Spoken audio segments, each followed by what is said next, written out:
Bienvenue dans ce deuxième épisode de Comment perdre du poids. Il se peut que tu t'attendes à l'exercice magique, à la recette magique, et sache que c'est justement la source d'erreurs, d'échecs, et qui fait qu'il y a des gens qui se retrouvent avec du poids, je dirais, à vie, qui n'arrivent pas à s'en débarrasser et qui sont découragés. Donc, essaye de mettre de côté pour l'instant cette envie d'avoir l'exercice qui solutionne tout.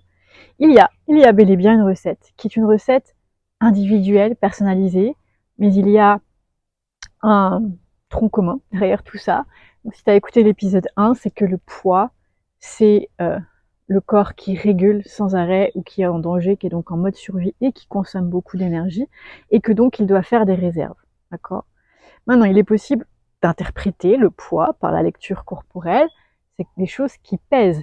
Oui, par définition, les choses que ton corps sont en train de réguler, c'est des choses qui viennent le déséquilibrer et qui vont le peser concrètement. C'est-à-dire des contraintes, des choses imposées, des émotions retenues, des désirs non exprimés, une affirmation pas faite, etc. C'est tout ce qui fait que quelque part, il y a des zones dans ta vie où tu subis. Ceci dit, en fait, la difficulté dans l'histoire, c'est qu'on n'en est pas forcément conscient. Pour travailler avec des gens sur du long terme, sur ces thématiques-là, au début, ils sont pas conscients de tout ce qui peut les peser, leur peser. Ok, tout ce qui est pesant pour eux. Ça, on le découvre au fur et à mesure qu'on reconnecte avec soi, avec son corps. Et quand on se réaligne sur sa physiologie, ce qui est pesant va apparaître et on va s'en débarrasser. Soit en posant ses limites, soit en trouvant ça finalement léger. Parce que le fait qu'on trouve quelque chose de pesant, c'est simplement soit parce que on le subit, ça ne nous plaît pas, mais on l'accepte quand même, donc on s'empêche de, soit parce que il y a une mémoire qui fait que, et du coup, on pense que voilà, qu'on n'a pas le choix, que c'est comme ci, que c'est comme ça, et on va le prendre comme quelque chose qu'on subit, mais notre perception peut changer, d'accord ? Donc, ici dans cet épisode, ce qu'on va parler, c'est que pour perdre du poids, c'est donc retrouver sa physiologie, c'est reconnecter avec soi, et c'est d'éviter de tomber dans les fausses croyances. Et c'est un petit peu ce que je voudrais te parler ici, les fausses croyances. On est parti du postulat que le corps était défaillant, que si tu as du poids, c'est parce que tu manges trop. Fausse croyance, c'est faux. Le corps a un métabolisme. Et le métabolisme, par définition, est fait que si tu manges beaucoup, souvent déjà c'est parce que tu en as besoin, et quand bien même tu n'en aurais pas besoin, tu manges beaucoup pour différentes raisons, et bien ton corps est capable de rejeter ce qui n'est pas nécessaire et faire les réserves juste nécessaires, pas de surplus. Ça marche dans l'autre sens. Si tu manges pas beaucoup, le métabolisme est fait pour justement avoir des réserves et aller chercher ce qu'il faut. Et quand il va avoir besoin, te donner envie de manger plus. C'est simple. C'est l'horloge biologique du corps, notre physiologie. D'accord ? Donc il est faux de croire que c'est parce que tu manges trop que tu es en surpoids. Ok ? Maintenant, attention, quand tu es en mode survie, qu'est-ce qui a amené à croire ça ? C'est que quand tu es en mode survie, quand ton corps travaille tout le temps, le système digestif est au ralenti. Et le corps a besoin d'énergie. Donc on se retrouve avec un corps qui a un système digestif ralenti, c'est-à-dire qu'il va être moins efficace pour éliminer les déchets, donc il va s'intoxiquer et donc il va moins bien travailler. En travaillant un petit peu moins bien, les déchets s'accumulent. Ça compte quand même, d'accord ? Et en plus de ça, il va faire des réserves énergétiques. Donc on va se retrouver avec de l'alourdissement. Mais c'est pas parce que tu manges beaucoup, c'est parce que tu manges beaucoup sur un système qui est ralenti. Mais si tu enlèves la quantité alimentaire à un système ralenti parce qu'il a besoin de beaucoup d'énergie, tu le mets en stress et tu vas le ralentir encore plus. Donc la solution n'est clairement pas dans l'alimentation. Aucun effet. D'accord ? Et quand tout va bien, bah, tu n'as plus besoin de t'occuper de l'alimentation puisque ton corps te régule. S'il faut manger beaucoup, tu mangeras beaucoup. S'il faut manger moins, tu mangeras moins. Bref. Et si pour x, y raison on mange beaucoup, le corps saura gérer. Donc l'alimentation, pas du tout une priorité. Le conseil que moi je donne en alimentation quand même aujourd'hui, mais là encore c'est vraiment pas inutile, mais bon, c'est des produits chimiques. On a beaucoup d'alimentation transformée quand même. Donc c'est vrai que l'alimentation transformée, ce sont des irritants, ok ? Des irritants et des inflammes. Ça met en inflammation le corps. Donc à partir de là, ça rajoute du boulot. En fait, ça stresse le corps. Si tu veux, les produits chimiques sont des sources de stress. Voilà, c'est à ça que je voulais arriver.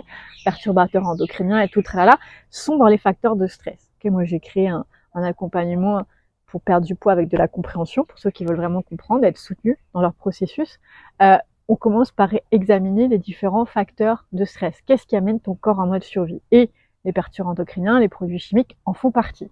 D'accord? Maintenant, on ne peut pas les éliminer complètement, malheureusement, ils sont un peu partout. Ceci dit, si c'est pas trop une contrainte, on peut en enlever quelques-uns. Pourquoi je dis si c'est pas trop une contrainte? Puisque rappelle-toi, le poids, c'est ce qui pèse. Si manger devient une contrainte, c'est faux, ça te stresse encore, c'est pas la peine. Okay? C'est pour ça que je dis il n'y a pas de recette. Il y a des gens qui vont aimer faire attention à ça dans leur alimentation, enfin faire attention, choisir des aliments où il y a le moins de produits chimiques et d'autres pour qui ça va être un fardeau. D'accord? Donc voilà, donc l'alimentation, c'est pas du tout une solution. Le sport c'est pareil. Et pourtant, j'ai été sportive 7 jours sur 7 toute l'année. Le sport, c'est pas forcément bon. Les sportifs ne sont pas forcément en bonne santé, contrairement à ce que l'on croit. Et d'ailleurs, les sportifs à haut niveau, qui en plus prennent des produits, eh bien, après, en fin de carrière, ils sont pas très très en forme, d'accord? Et ça commence déjà à des petits niveaux. J'en ai traité plusieurs. Il y a des produits qui sont injectés. Et puis, le sport à outrance, c'est pas du tout bon. L'autre jour, je regardais une danseuse, parce que c'est vrai que la danse, des fois, me passionne. Et je me dis, pour l'équilibre musculaire, ça a l'air pas mal ce truc.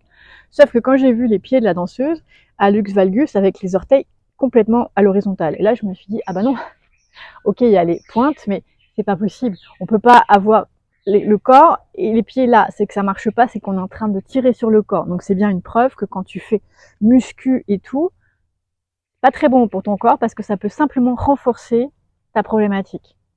Ok, parce que je rappellerai, à Lux Valgus, on est sur le foie. Foie et vésicule biliaire. Donc le sport, et ça c'est dur à faire entendre parce que souvent on va dire, ah bah, heureusement que vous faites du sport, du coup vous récupérez mieux. Non, c'est pas bon, entre guillemets, à la santé. Alors attention, je vais encore mettre des bémols. Moi-même, ça m'a sauvé le sport. Mais à un moment donné, ça me faisait plus de mal que de bien. Mais ça m'a sauvé parce qu'à un moment donné, c'était un exutoire pour le stress, d'accord? Donc même si ça entretenait quelque part mon pattern, je pouvais sortir le stress. Oui, c'était un pansement, mais sans ce pansement-là, je pense que je ne serais pas là aujourd'hui. D'accord? Sauf qu'après, je me suis aperçue que faire des exercices, bah, j'avais des maux de tête. Ça n'allait pas. Ça peut pas. C'est pas possible pour moi que le sport m'amène ça. Donc j'ai compris. Et je lis un livre en ce moment qui le dit. Le sport, en fait, ne devient bon que quand ta physiologie est en harmonie, quand ton corps est bien positionné. Et là, en plus, tu peux faire n'importe quel sport. Puisqu'à partir du moment où ton corps est bien dans sa physiologie, tu peux tout faire. Le reste, c'est une question technique. Et le corps, comme il est souple et fort, il va naturellement faire les mouvements, instinctivement aussi, et en fait, tu deviens doué en tout. C'est quand même cool. Et moi, c'est vrai que j'étais douée pour pas grand-chose, à part courir et nager. C'est là où je performais, le reste, c'était compliqué, parce que j'étais plein de stress. Tirer des fléchettes, impossible, toujours dans tous les sens, les fléchettes. Pourquoi? Parce que j'étais toute tendue. Le frisbee. Donc le frisbee, c'était pareil, il partait dans tous les sens, parce qu'il y avait des tensions.